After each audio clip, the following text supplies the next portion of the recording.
2 நாளா எங்கள் ஊரில் மழை பெஞ்சிட்டு இருக்குது. என்னதான் மழை பெஞ்சாலும் நமக்கு சமையல் வேலைக்கு என்றைக்குமே லீவு கிடையாது. அதனால் நான் சாப்பாடு செஞ்சு சொரக்காய் வணக்கி விட்டுட்டு சரி தேங்காய் உரிச்சிட்டு வரலாம் அப்படின்னு சொல்லிட்டு வெளியில் வந்து பார்த்தா நல்லா மழை பெஞ்சிட்டு இருந்தது. அடாத மழையிலையும் விடாமல் வேலை பார்ப்பேங்கிற மாதிரி என் சின்ன உசிரி எல்லா மாட்டுக்கும் தவிடு போட்டு கரைச்சி விட்டுட்டு இருந்தான். அதுக்கப்புறம் இந்த மழைக்கு ஏதாச்சும் சூடாக செஞ்சு கொடுமா அப்படின்னு சொல்லி கேட்டிருந்தானுங்க.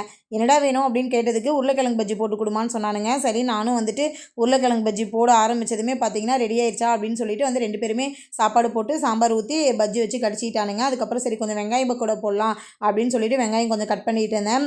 உடனே அவங்க அப்பா வந்து இன்றைக்கி சந்தைக்கு போயிருந்தாரு. அவர் வந்து வண்டி நிறுத்தின சத்தம் கேட்டது உடனே குடுன்னு ஓடி ஃபோனை கொடுப்பா, நம்ம மழை பெய்யறதுனால சேலம் மாவட்டம் நாமக்கல் மாவட்டம்லாம் லீவ் விட்ருக்காங்களா என்னன்னு சொல்லி பார்க்குறேன் அப்படின்னு சொல்லிட்டு அவங்க அப்பாட்ட போய் ஃபோன் பிடிங்கிட்டு இருந்தானுங்க.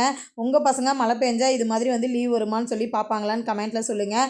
அதுக்கப்புறம் ஏன்டா வந்து நின்றுட்டு இருக்கேன்னு கேட்டேன். எனக்கு சீக்கிரம் வெங்காய பக்கோடா கொடுமா அப்படின்னு சொல்லிட்டு இருந்தான். இந்த வீடியோ உங்களுக்கு பிடிச்சிருக்கும்னு நினைக்கிறேன். பிடிச்சிருந்தா நம்மளோட சேனலை சப்ஸ்கிரைப் பண்ணி வச்சுக்கோங்க. ஓகே, பாய்.